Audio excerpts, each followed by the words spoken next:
मित्रांनो, आज आपण एक ट्रेड घेतलेला आहे.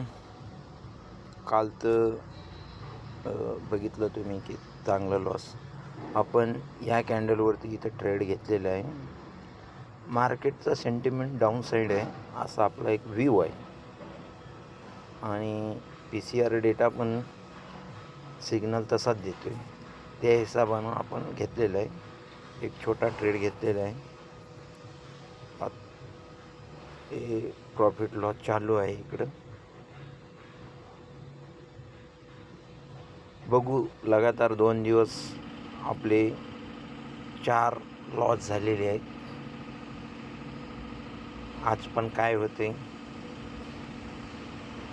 मार्केटवरती आहे, आपल्याला फक्त सातत्यानं काम करत राहायचे आणि आपल्या शटअपवरती आणि आपल्या रिस्क रिवॉर्डवरती आपल्याला पडीक राहायचे. हीच मार्केटमध्ये एक गुरु किल्ली आहे मित्रांनो. बघू, प्रॉफिट किंवा लॉस झाल्यानंतर आपण परत व्हिडिओ बनवू. Okay, bye, see you.